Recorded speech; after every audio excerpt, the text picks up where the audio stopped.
We talking about overcoming approach anxiety in Spanish. I got my notes on my laptop. One, understand that your social anxiety is just an internalized form of actually being socially aware. Right? I heard this on an Instagram short and it resonated with me so much. If you're socially anxious, or yeah, if you're socially anxious, that's just you being extra aware, but you're internalizing it. Like you're picking up on social cues, but you're like, oh my God, are they judging me? Are they making fun of me? What are they saying about me? Right? My hat got a little, hold up. All right, we look good. Yeah, so it's just, you have to understand that that's all social anxiety is. It's really just a blessing in disguise, right? That's how I wanted to preface this. And the second thing, you would rather deal with the regrets of being rejected by somebody. I don't care if you're approaching a woman, if you're trying to talk to another fella, network, socialize. You would rather deal with the rejection of approaching than the regret of never approaching, right? It's all relativity because I know, and I'm talking about Spanish, but this video really just applies to socializing and approaching people in general, right? Like you ever think about somebody you really wanted to talk to, and when you didn't talk to them, how you really felt about yourself on the inside afterwards, how that affected your aura, how that affected your perception of yourself, right? And how that was reflecting on other people. People are like, "You good? What's wrong with you? What's the matter?" It's because of that. So you gotta put things in perspective and think about things in terms of relativity, right? And this brings me to my third point. People say all the time, "Oh, the worst somebody could say is no," or "The worst somebody could do is say no."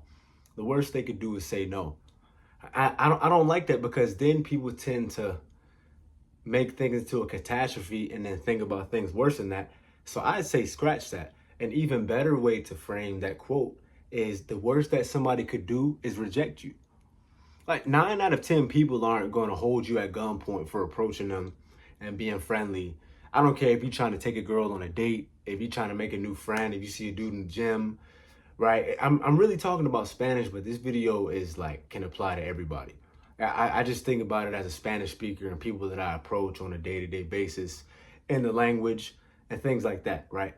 I think I'm really talking to myself, but I think this can help other people. The worst someone could do is reject you, plain and simple. You're still alive, you're still breathing, you can still blink, you can still hear, see, all your senses and your body parts are still intact, right? So it's okay, you're good. Also, keep in mind that after a certain amount of social rejections, you just become callous to it. You just become numb to it. After you reflect on those experiences, you become numb to it. And approaching people becomes a matter of breathing. It's just something that you do. And, it takes a while to actually get to that point. And even as I say that, some people are thinking, oh, deja like that. I still feel anxious. I've approached a lot of people. I feel anxious. I feel like I put a lot of pressure on myself. I get it. I get it. And to that, I would say, to my next point is, in the dating scene and the dating landscape, they use a term like choosing signals, or girls giving you choosing signals. Well, that applies in a social context at the same time, right? In order to overcome approach anxiety, I'm talking about Spanish, but it could apply in general, look for social cues. So there's been great conversations that I've had with men and with women. A woman might, I might cross paths with a woman. I always smile and show myself as friendly. If she smiles back, she's willing to have a conversation. Or if I'm, walking past a woman and she's just tunnel vision or she has like a serious look, she don't want to be bothered. Don't bother her. You build social awareness. Same with the fellas. If I look at a man and I smile at him and he nods and smirks, or like he waves or acknowledges me, that's somebody you could approach. And I've used this with people that I've heard speak Spanish, and then I might walk past and they smile and I'm like, oye, le puedo hacer una pregunta, caballero. Señora, le puedo hacer una pregunta. Can I ask you a question? And you start a conversation, right? So look for social cues.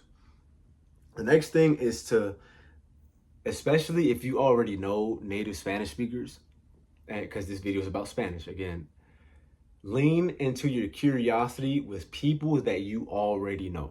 And what I mean by that is, so you got a couple of friends, let's say that they, are fluent Spanish speakers and you want to learn from them. Well, what you could do is you could ask them in English to teach you some terms in Spanish. And from there, when they're teaching you these terms in Spanish as a way to consume these terms, you know, write them in your notebook or write them in your iPhone, right?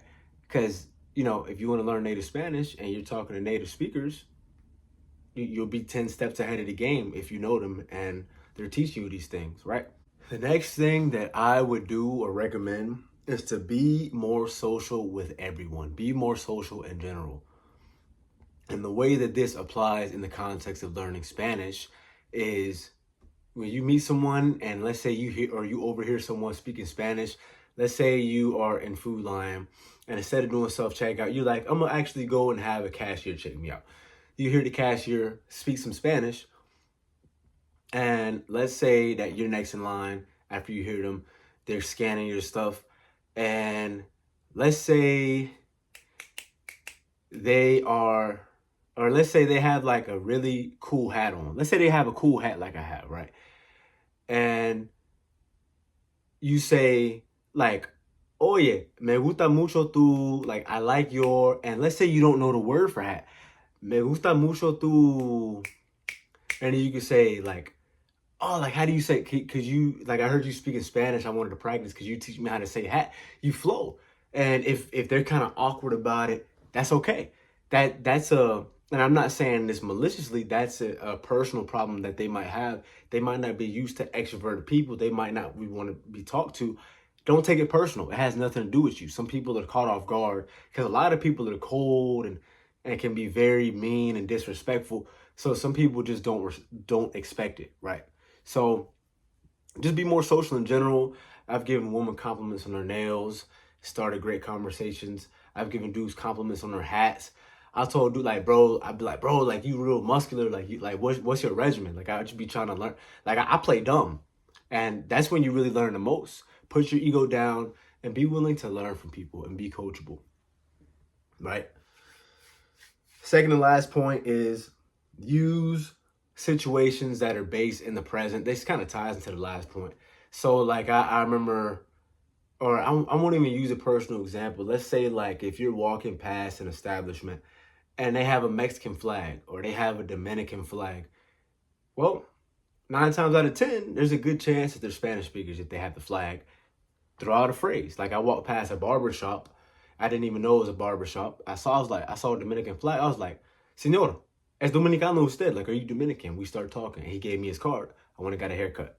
You feel me? So you never know based on what's rooted in the situation, how you can start a conversation when you don't know what to talk about. That's why people say be present. The present is a gift. The present is a gift. Last point, back to the ego thing I was talking about. Don't pretend to know things that you do not know. And I've brought this point up before. And, a great practical way that you could execute this is ask questions in Spanish like, ¿Qué significa eso? What does that mean? ¿Cómo se dice eso? How do you say that? ¿Cómo se deletrea eso? How do you spell that? Or if you do understand what somebody's saying, but you're not sure, like you want them to elaborate, maybe you say like, ¿Cómo así?